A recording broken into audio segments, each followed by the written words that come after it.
cantaré, me alegraré, gritaré, me gozaré y danzaré, solo a ti porque tú eres bueno, mi Dios, mi Jesús. Te alabaré solo a ti, adoraré, alzaré mis manos a ti porque tú.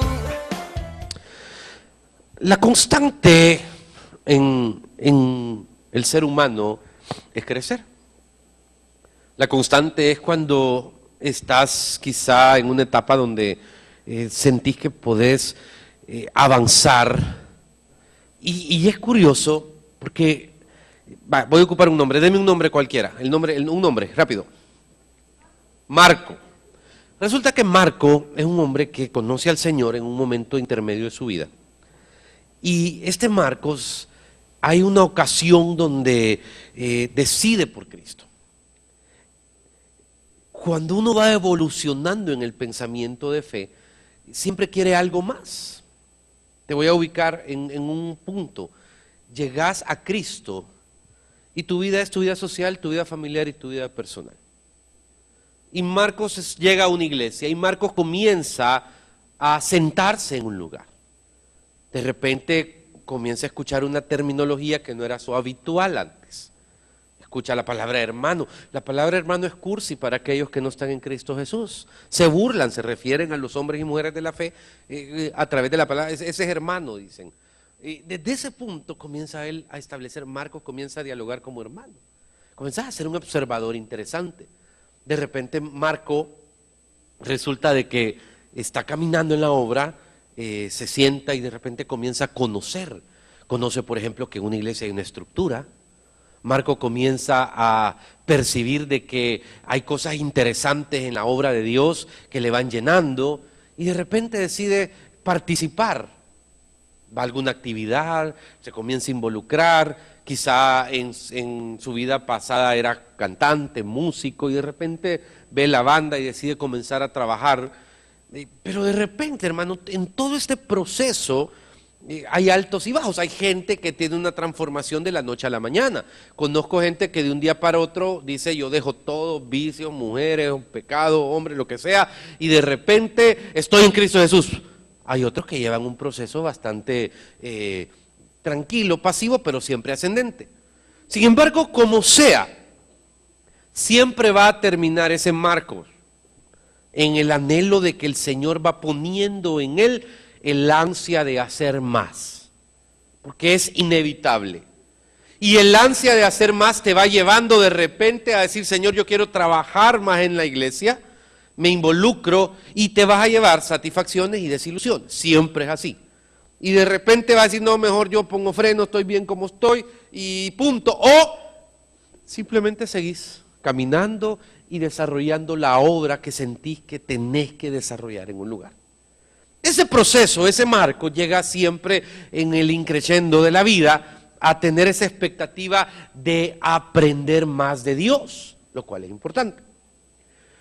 Hermano, la iglesia de El Salvador está llena de ese perfil, porque de repente le agregaste a tu vida social, familiar y personal, vida, llamémosle, de un grupo de iglesia. Te comenzás a reunir con ellos, tomas un café, hablan cosas en común, te conoces en este ambiente, desarrollas una cultura alrededor de ello.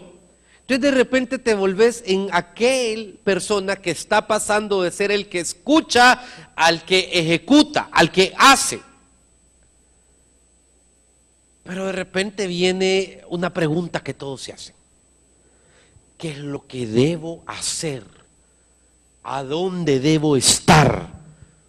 ¿Cómo lo debo hacer para hacer la voluntad de Dios? Esta es una pregunta trágica, porque donde el hombre, donde el ser humano tiene que ubicarse es en hacer aquello que está a través de su llamado y de sus dones. Cualquier ministerio paralelo o contrario a tus dones tendrá consecuencias difíciles y dolorosas.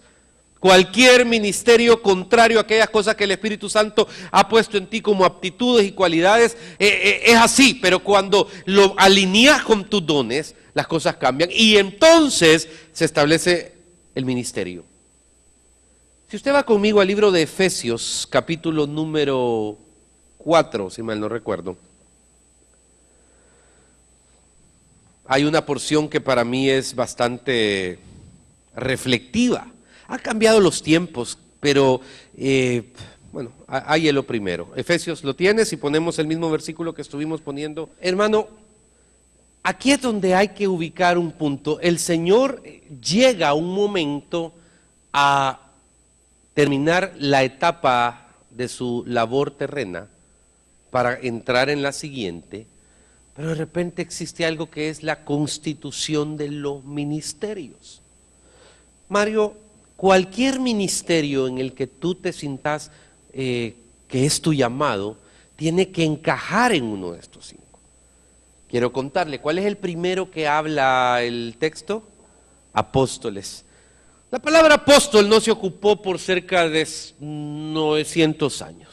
La palabra apóstol quiere decir enviado y se refería a aquellas personas que tenían sustentado su ministerio en abrir obras, en abrir lugares donde se iba a predicar la palabra. ¿Qué le puedo decir? Y hay una teoría muy conservadora, sobre todo en la iglesia reformada holandesa, iglesia bautista del norte, del sur y algunas otras iglesias, Iglesia de Dios, Asambleas de Dios en algún momento, de donde Asamblea de Dios sale de Iglesia de Dios, donde se sustenta el pensamiento de que los apóstoles, al igual que los profetas, los apóstoles fueron los que conocieron a Jesús. La palabra apóstol no se puede ocupar en alguien que sea de otra generación, sino que es un privilegio. Sin embargo, esa palabra se guarda en los libros, se ocupan otras, pero hace 20, 25 años los movimientos neopentecostales en Guatemala y el movimiento carismático, que aclaro, el movimiento carismático en Estados Unidos no es católico, es el nombre que se le da al movimiento neopentecostal en Guatemala y en otras regiones, comienza a ocuparla para darle un título y comienza a hablarse de la unción apostólica, de la autoridad apostólica, de la plenitud apostólica, y creo yo que bien intencionadamente comienza a ocuparse ese término. Sin embargo, se comienza a sustentar como un término jerárquico, un término que dice que el apóstol es lo que necesita la iglesia para poder desarrollar y está sobre la autoridad de los otros 4 ministerios. Hermano, cuando uno comienza a ver la palabra apóstol, recuerdo un evento donde me invitan y decía primera fila reservada solo para apóstoles. Comencé a escuchar ese término mucho en Centroamérica y de repente iba a algún lugar. Recuerdo una iglesia que apoyamos mucho en la zona de Chalchuapa nosotros, un hermano que quisimos mucho. De repente un día aquí en San Salvador en una reunión, yo estaba sentado en una silla y me dice la asistente, él se quita pastor porque ya viene el apóstol. Yo con cierto sarcasmo volví a ver para arriba y dije, bueno, ¿en qué nube, verdad? Pues, ¿por qué me calentó que me quitara? Pues a nadie le gusta. Pero de repente, al rato tragué saliva y de repente apareció el apóstol. Créame, grandes predicadores ocupan el término apóstol porque tienen una difusión fuerte. Sin embargo, cuando veo el término apóstol, que quiere decir enviado, y veo la labor de ellos, que es donde quiero ponerle en un espejo para que digas, aquí me puedo ver yo, te digo de qué es ir a un lugar, establecer una obra, estructurar la obra, bendecir la obra, enseñar, formar y partir. Pablo lo hacía en un periodo de 1 año, 3 años aproximadamente. Ese era el tiempo. Puede que sea más breve, más largo, dependiendo, pero es la idea. Cuando encuentro esa palabra hoy, la que más se me asemeja es la palabra misionero. Si usted me pregunta, dejé de tener el conflicto mental sobre el apóstol a la hora que vi las responsabilidades del misionero. En cuanto a sustentar y establecer la obra, quitando todos los cargos y todo el garbo alrededor de la autoridad o el figurón. Entonces de repente encontramos de que el Señor constituye personas con un llamado específico para hacer iglesias. Hay una persona que me decía, mire pastor, fíjate que a mí no me interesa tanto el hacer iglesias, pero sí puedo ayudar. Recuerdo una misión que tiene cerca de 400 o 500 iglesias aquí en el país, muy amiga de esta iglesia, que me cuenta el pastor que hay una persona que todos los meses le lleva un cheque de más de $30,000 y es para establecer una iglesia, todos los meses. Entonces de repente viene el punto de decir, vaya, vamos a mantener el salario de este pastor por un año. ¿Se acuerdan nosotros con el hermano Efraín de Quemuel Sonsonate? Por año y medio estuvimos sosteniéndole con una ofrenda mensual. Y claro, es el tiempo que debe caminar como todo ministerio. Pero recuerdo que así es todos los meses, y que galán que hubiera sido un cheque de tamaño, pero todos los meses es eso. Y de repente esta persona dice, yo no siento que yo pueda, no tengo la fuerza, no tengo la edad, pero yo sé de que si se abre con mi pisto una iglesia todos los meses, pues cumplo mi misión de decirle al Señor, yo te voy a ofrendar 100 iglesias. Es la meta de ese señor, creo que hasta ya la pasó. Pero de repente quiero que te ubiques. El llamado apostólico es establecer obras. Me dice alguien, mire pastor, ¿y los misioneros cómo funcionan? Porque hay gente que va a Estados Unidos, hay gente que dice, no, es que mire, hay que sembrar en este país, aquí es donde se necesitan misioneros, ¿para qué ir tan lejos? La verdad que todo argumento es ilógico, porque la Biblia dice de que hay que establecer la gran comisión aquí en Judea, en Samaria, hasta lo último de la tierra. Y creo que es paralela. Si usted se piensa de esa manera, creo que ninguno en El Salvador conociera del Evangelio. Porque los 4 iglesias que se repartieron en el siglo XIX, América Latina, para evangelizarla, que son la Iglesia de Dios, la Iglesia Bautista del Norte, la Iglesia Bautista del Sur y la Iglesia Cuadrangular, y en el siglo XX se incorporó la Iglesia Asamblea de Dios y la Iglesia Príncipe de Paz, hay que establecer que si hubieran pensado así, todavía estarían predicando en California y nunca hubieran expandido su visión misionera hacia otras áreas. Aquí es donde viene la perspectiva. La visión, el apostolado es algo amplio.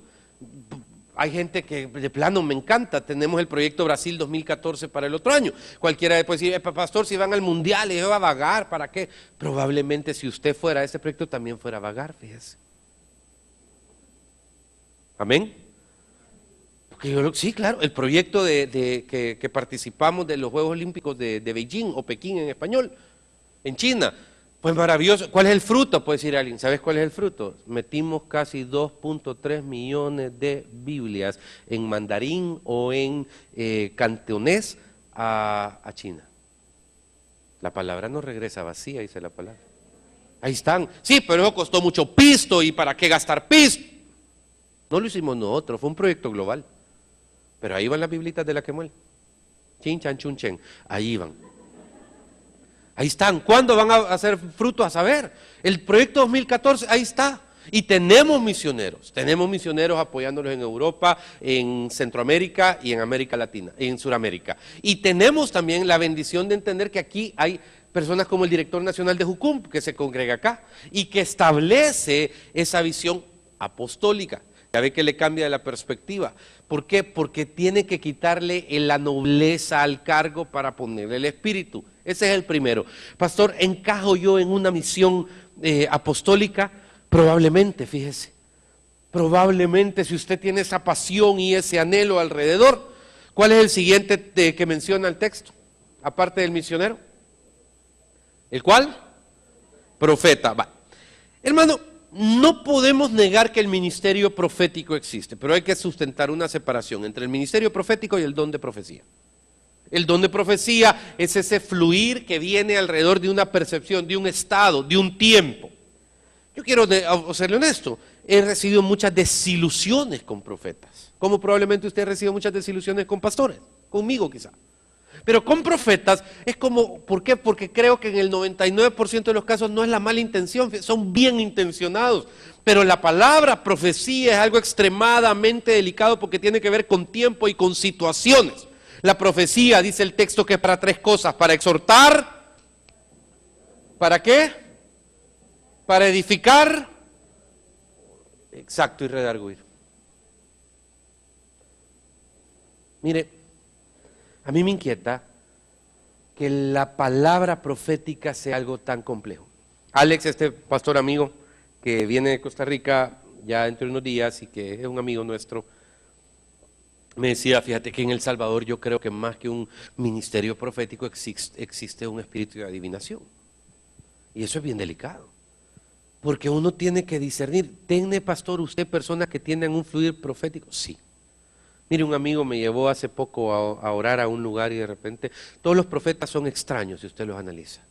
Pero raros, le dicen hola así con ojos cruzados, viven ermitañamente. Es como un perfil que usted lo ve en Juan el Bautista, el más grande hombre que la palabra encuentra en la Biblia. Creo el grande de la Biblia humano se llama Juan el Bautista. Y era un ministerio profético gigantesco, que comía cosas raras, etcétera. Y usted va midiendo, el profeta no es aquel de glamour, no es aquel del jet set evangélico, no, el profeta, eso ya es como esa perspectiva. Ahora, te hago una pregunta, ¿tenemos un fluir profético? Porque el fluir profético tiene que ver con aquello que Dios pone en tu corazón sobre alguien. Y de repente vas y se lo decís. Tened cuidado con esas palabras, siento de Dios o Dios me dijo. Fíjense que un judío no entiende esa palabra. Yo platicaba con un amigo rabino y me dice, es que yo no entiendo por qué los evangélicos dicen Dios me dijo, Dios me dijo. Nosotros los judíos jamás ocuparíamos esa palabra. Jamás, o sea, Dios está allá y nosotros aquí. Entonces ustedes, ¿por qué la ocupan? Siento de Dios, Dios me dijo. No, es simplemente venir y sustentar una palabra profética alrededor de decir en tiempo y en espacio algo. ¿Cómo se descarta a un profeta? Es que se cumpla o no. Esta persona en el nombre de Jesús va a sanar ahora. Se murió. Y no le ponga curita, no, es que quizá el tiempo de Dios, Dios sabe, no, el Señor se lo llevó, porque allá en el cielo necesitaba a alguien que apoyara a los ángeles. Siempre le ponemos enmienda, no papá, o es o no es. Y hoy veámonos hacia adentro, porque aquí no estamos para repartir el mensaje. Señor, cuando yo he profetizado, cuando yo he dado una palabra, ¿se ha cumplido en tiempo? Si la respuesta es no, no es por ahí. Pero ¿qué quiero con este mensaje? Incentivarte a que si tenés el fluir profético no te calles. Porque es necesario para la iglesia. Es necesario el río de Dios. Esta persona que me invita a donde una hermana a orar hace unas semanas, no tiene idea de la bendición que fue.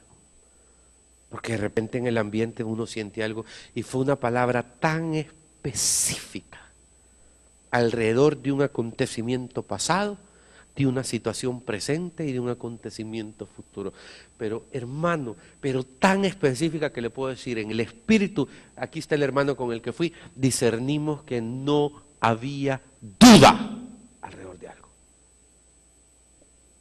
Ya recibí mi porción, me la llevo y me quedo con ella. Pastor, usted anda buscando profetas. Fíjese que por algún motivo en mi vida siempre han habido acontecimientos marcados a través de la palabra profética. No se lo voy a negar.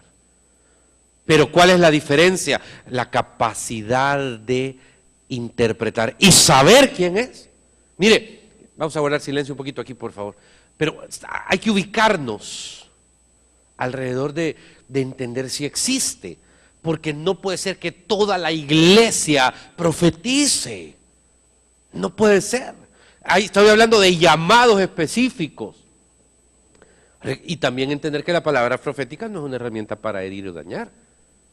En esta iglesia hemos tenido palabras, hay veces proféticas, sobre todo en los primeros años. Hoy les arrebataría el micrófono sin el menor dolo.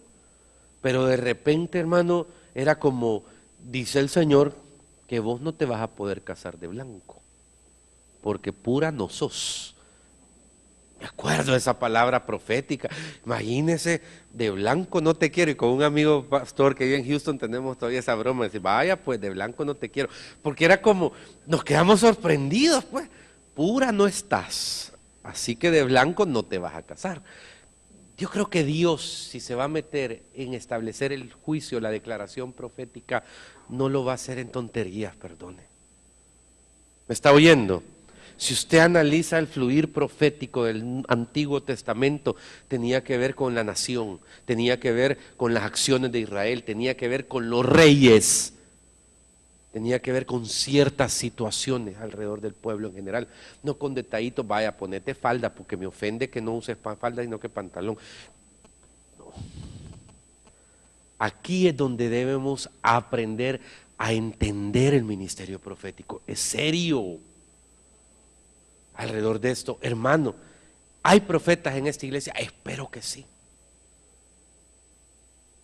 ¿Cuál es el siguiente ministerio que dice ahí? ¿Cuál? Evangelista. Este es un ministerio interesante. He invitado a un evangelista que está aquí que nos ayuda a entender algo alrededor del tema. Y le explico por qué. Porque el ministerio evangelista es el ministerio de la itinerancia. Es aquella persona que tiene no solo la capacidad de predicar la palabra para que evangelicen. Antes decía, yo soy evangelista y entonces voy a ir a llevar el mensaje y que se conviertan. Sí, pero no. Cuando usted ve el ministerio evangelístico, tiene que ver con un poquito más. No es solo ir un domingo o desaparecer. Hubo un avivamiento en la iglesia de Brownsville, allá en Pensacola, que puedo recordar que hay un video. Ese avivamiento marcó el pensamiento pentecostal que hasta ahorita tenemos. Y fue hace, ¿qué? 15, 20 años quizá, donde hay un pastor que invita a un predicador, Kilpatrick creo que es el pastor, invita a un evangelista, y de repente el evangelista es invitado y predica, todavía se ve en el video cuando el pastor está como ya viendo la hora, desesperado que el evangelista no termina, y de repente se ve que el evangelista le entrega el púlpito, baja, y solo se ve un momento, no boto el micrófono porque no es nuestro, es prestado, pero solo se ve un momento donde el pastor cae, pero de polongón al suelo. Y durante 2 años esa iglesia estuvo teniendo cultos de martes a domingo en la noche, donde ahí todos aquellos que hoy predican, se quitan el saco, se lo tiran a la gente, fueron a sentarse ahí a recibir una impartición muy especial. Y de ahí surgió el famoso avivamiento de Brownsville. Fue a través de un evangelista que eso pasó. Si usted me pregunta dónde situó a Juan Carlos a los músicos, a los ministros de alabanza de este tiempo, en el ministerio evangelístico. Le puedo decir de que lo que sustentó el proyecto Canción, Marcos Witt y todo lo que parte de ahí en los últimos 15, 20 años, está sustentado en el ministerio evangelístico, porque el pensamiento de América Latina se transformó en cuanto a la juventud. Si antes decía la gente en las iglesias, mire pastor, si el muchacho ya se va a ir, tiene 17 años, pero ahí vienen reventados a los 30, decía la gente, ¿verdad? Ya viene con 2 hijos la muchacha, el hombre viene ya todo destruido, todo calloso, pero no. De repente usted vio que en la primera vez en la historia donde la juventud pasó su adolescencia y su proceso de crisis en la iglesia, fue a través del movimiento de la música. Entonces cuando usted ve, así se va a conocer la generación de la música. ¿Por qué? Porque hubo algo que hizo que se quedara, por primera vez. Entonces viene el planteamiento, ¿qué es este ministerio evangelístico?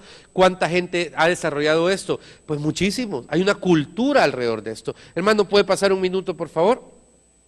El hermano es evangelista, se desarrolla en el área de Occidente, está trabajando en el Congo, en Santa Ana y en otras iglesias.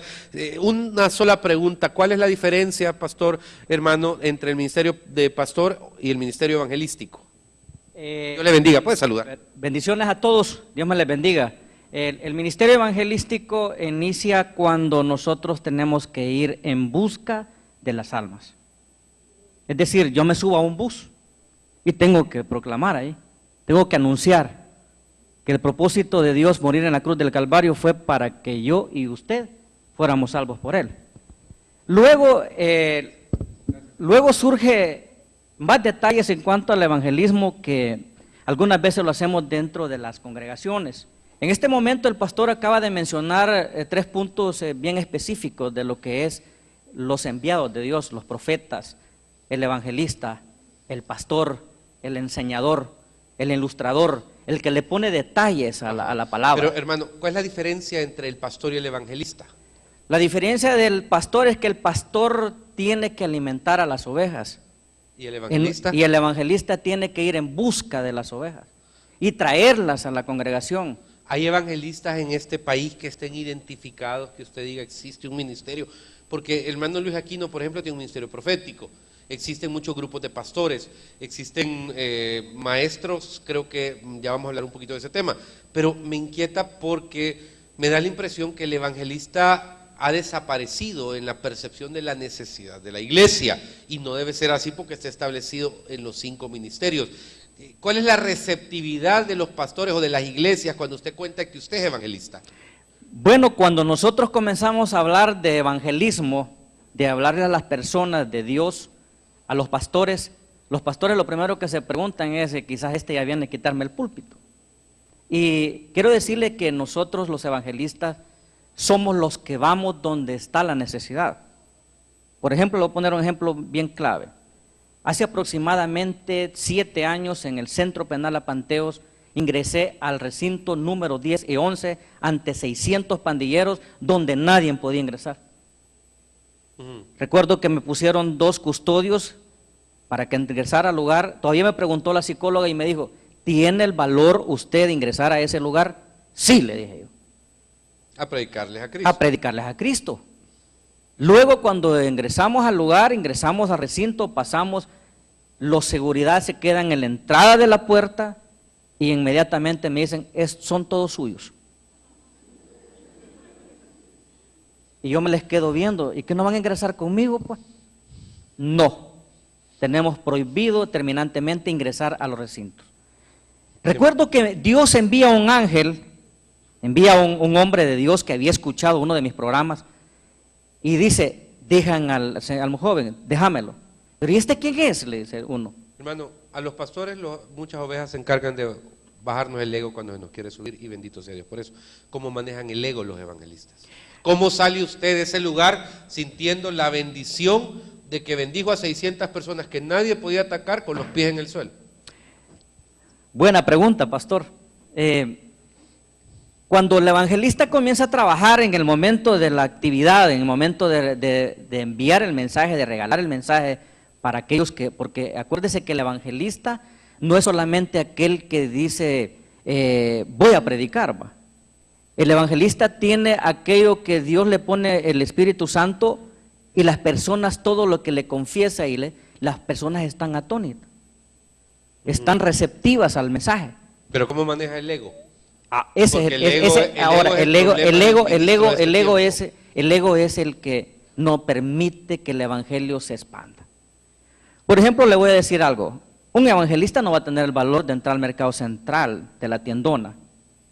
Primero porque los evangelistas que venimos de predicar en lugares, por ejemplo, le voy a mencionar algo. Cuando a mí se me llama a predicar, en momentos me dicen, ¿dónde es el lugar? Pero luego, en el lugar en el que estamos, yo le pido al Señor, ¿sabe cuál es el propósito del evangelista? Es que yo le pido a Dios que me dé humildad.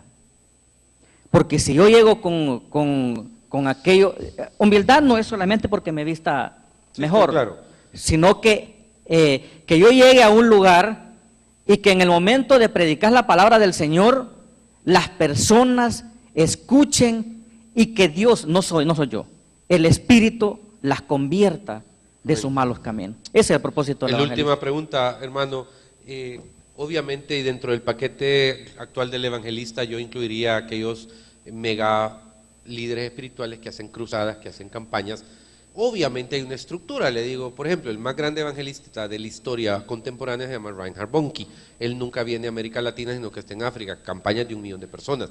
Tiene un presupuesto de 9-15 millones de euros por persona, 9-15, y es el presupuesto, entonces lo maneja bien. Y usted ve esas cruzadas, aquí hay otros pastores aquí en Guatemala, en otros lados, que son así medio famosos por los medios. De repente da la impresión que el evangelismo se volvió mediático, pero sigue siendo entonces un debate en el día a día, sigue siendo un debate de calle, no de medios de comunicación solamente.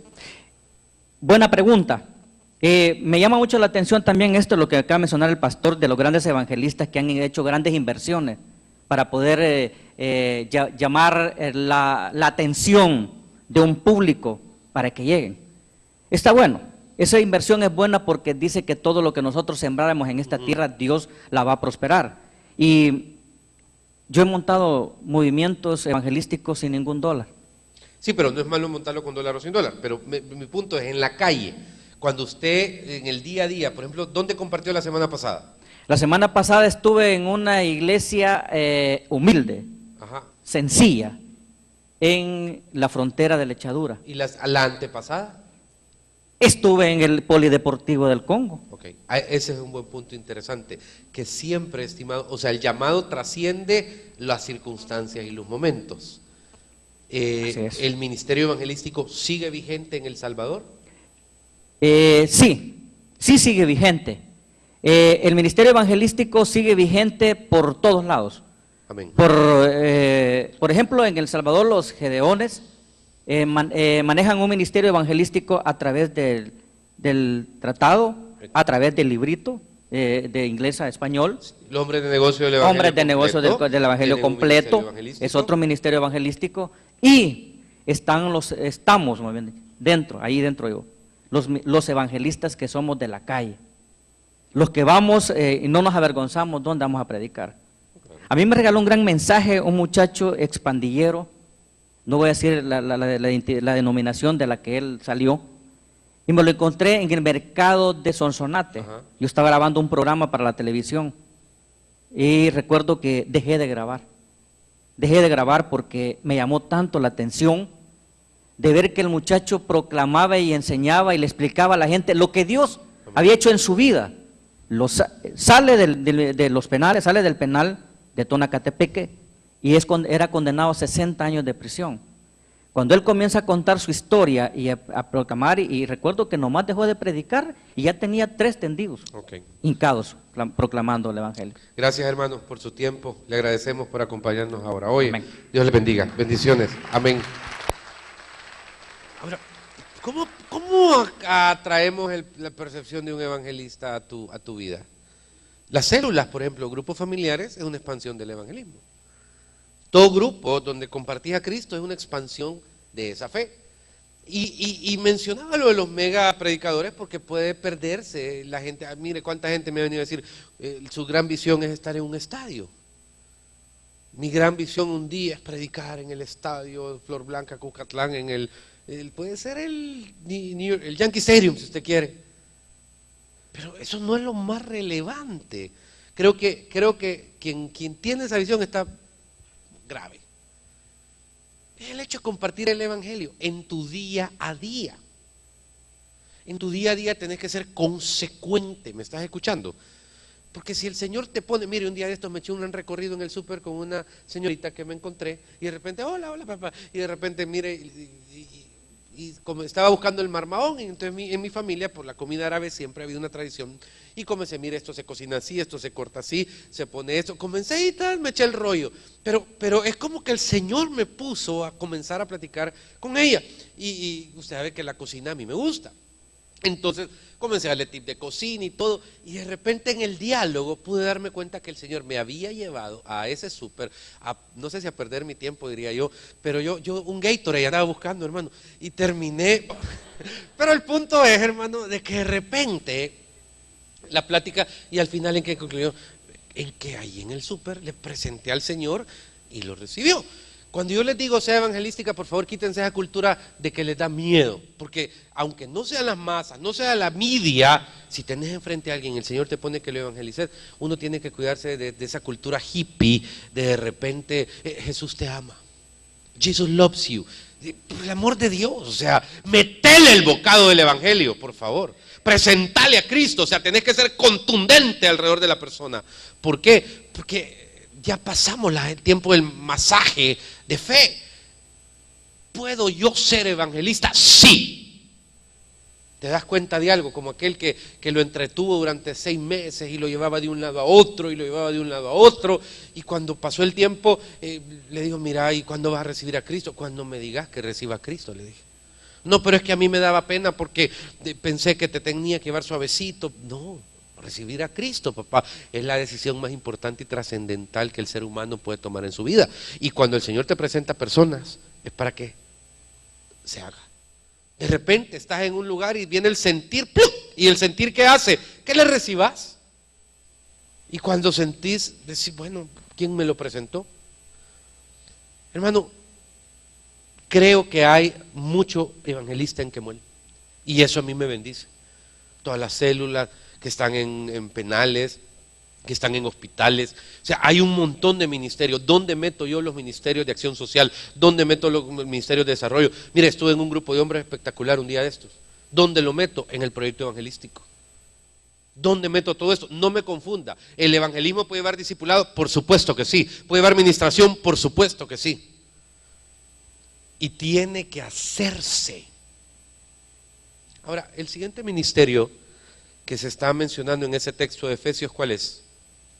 Dígalo en voz alta.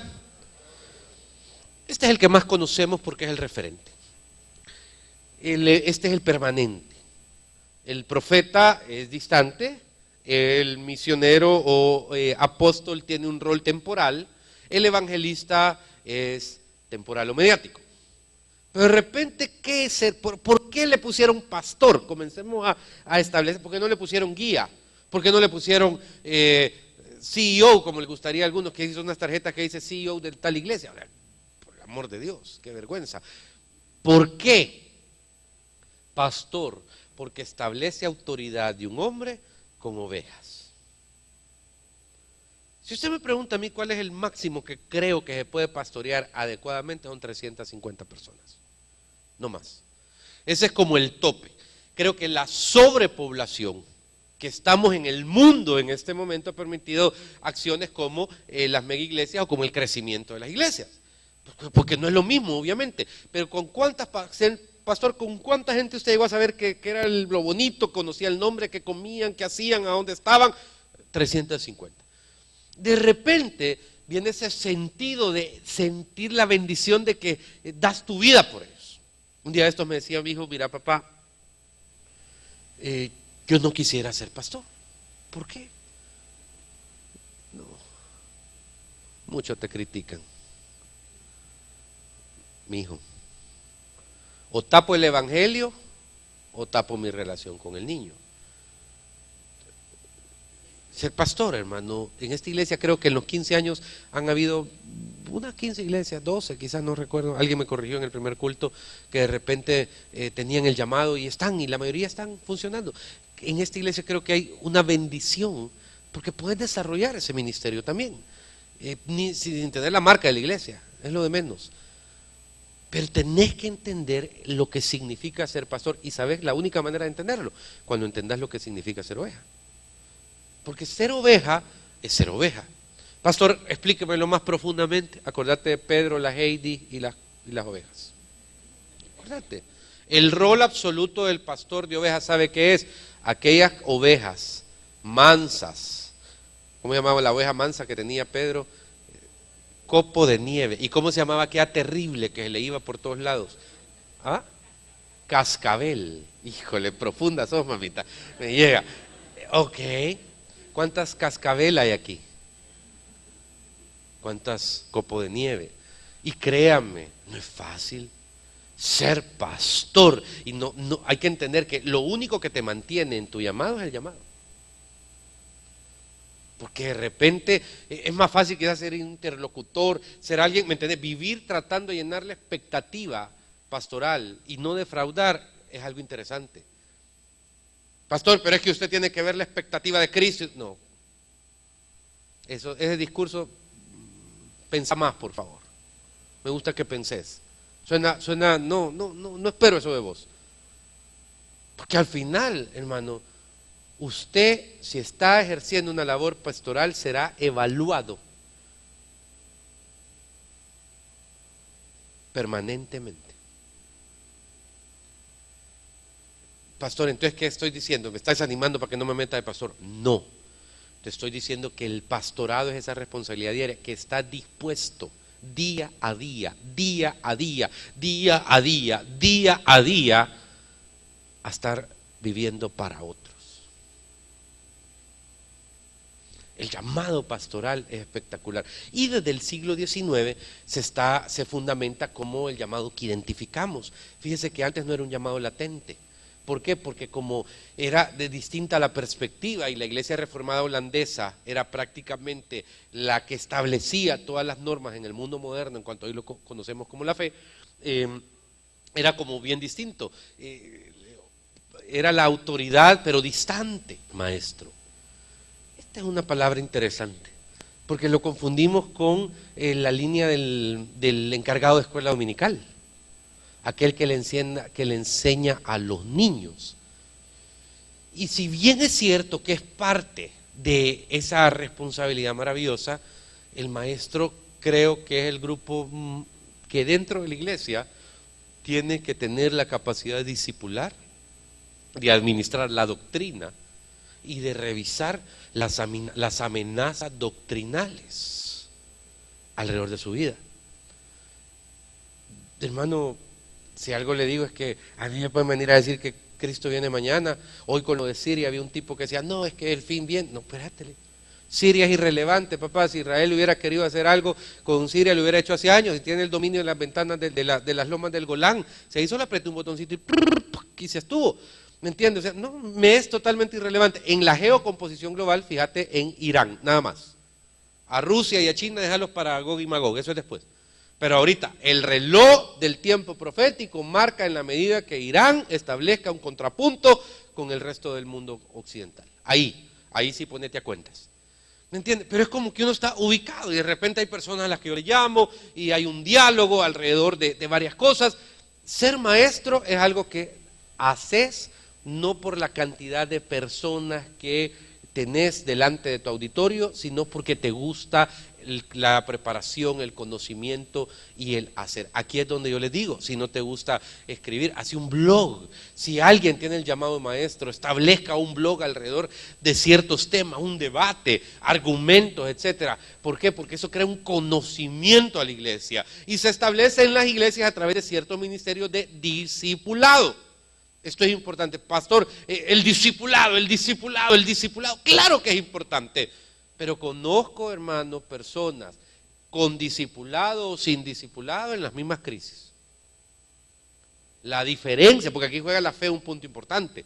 La diferencia es que tenés la garantía y la paz de la obra de Dios en tu vida. El discipulado es fuerte. Ahí, hermano, es donde mi punto es que tanto conoces. Porque no me confunda discipulado con doctrina. Yo quiero, pastor, que me enseñe discipulado. ¿Cuál era la estrategia escatológica? No sé qué. No, eso se llama doctrina. Metete en un instituto bíblico y estudiar. Discipulado es vivencia, son dos cosas distintas. Conclusiones, pastor, ¿y se puede mutar un ministerio de uno a otro? Fíjate que Cristo tenía los 5. Esto partamos de aquí. 2, le comentaba a José un ratito cómo recuerdo una conversación con Marcos Witt aquí en el hotel. Un día estaba platicándome que pues el Señor había una propuesta para moverse a Houston, y de repente terminó de pastor de una iglesia que se llama Lakewood. Yo ni sabía quién era Joel Osteen en ese momento, créame. Pero de repente el evangelista terminó consagrado en una iglesia. Un día en una conversación con él posterior, ahí estábamos y le cae una llamada, ahí estaba José también, me lo comentó, le cae una llamada, él llama a Danilo Montero y aquí le dice, Danilo, ¿qué te parecería ser mi segundo al mando a bordo? Le dijo, en Lakewood. Danilo era un interesante músico, nunca he tenido una relación muy cercana con él, pero era un interesante músico, andaba ministrando. Y de repente era como se había movido de Costa Rica, de su iglesia Oasis de Esperanza, a Orlando, Florida. Y de repente le cae esa llamada y tuvo interesante punto, porque era Danilo, ¿me entendés? Y llegar a ser el segundo puede ser que no sea fácil. Pero de repente Marcos concluye su periodo en Lakewood y de repente usted encuentra a un Danilo que es el senior pastor de Lakewood en español en este momento. Lo honró todo el tiempo. Lo bendijo todo el tiempo. Se puede mutar. Ahora, ¿en qué etapa estoy yo? Esa es tu pregunta. Porque si estás sentado no es pecado, si estás haciendo algo. Pero creo que lo que has recibido es tan grande, papá, que tenés que tener la humildad a ti mismo, el respeto a la autoridad, el amor a Dios y la definición de tu llamado. Cuando tenés eso, tranquilo, pica piedra, vas a ver. Hace algunos años estuve en Sudáfrica, en Johannesburg, y tuve la bendición de ir a Robben Island. Robben Island es donde el señor Nelson Mandela estuvo prisionero por más de 20 años. Y de repente al ir a esa isla, uno ve el pedacito que creo que era de donde está esa tela para acá, que era la celda, 20 años aquí. Solo salía a picar piedra. A mí me impresiona. Porque su llamado, ¿cuál era? Con usted fue Guillermo. Con usted fuimos, ¿se acuerda? Fíjate que te acabo de ver tu sonrisa así y sabía que era vos porque no veo nada porque estos lentes ya no me ayudan, pero con vos estuve en Robben Island. ¿Hace cuánto? ¿3 años fuimos? Ok, maravilloso. ¿Te acordás de Ocean Basket?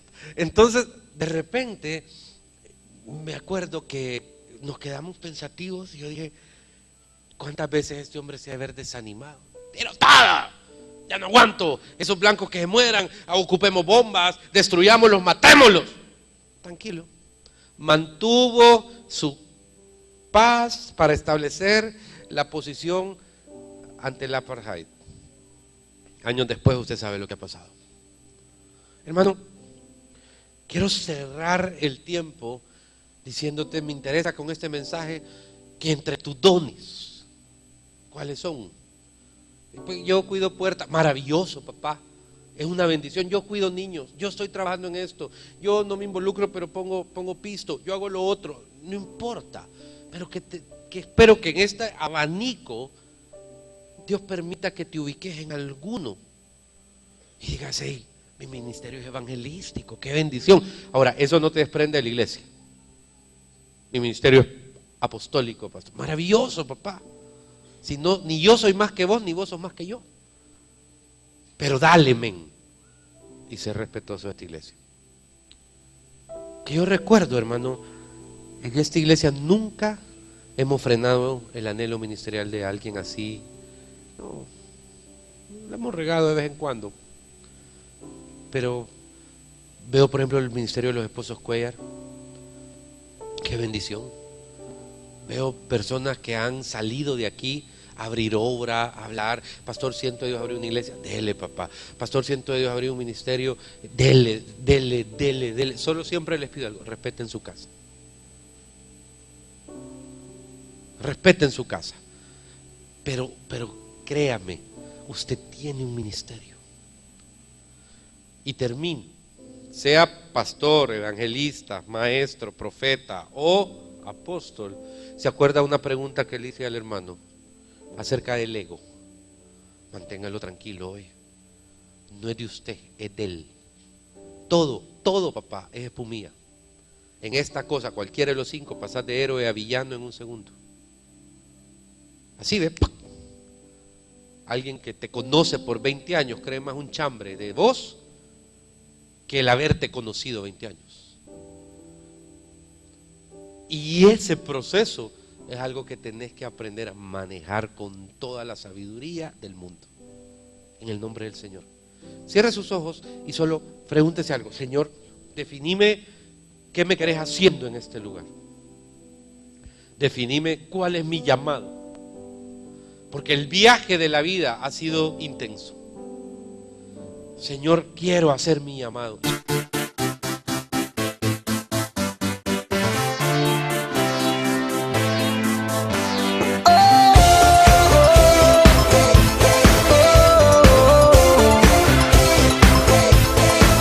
Cantaré, me alegraré, gritaré, me gozaré y danzaré.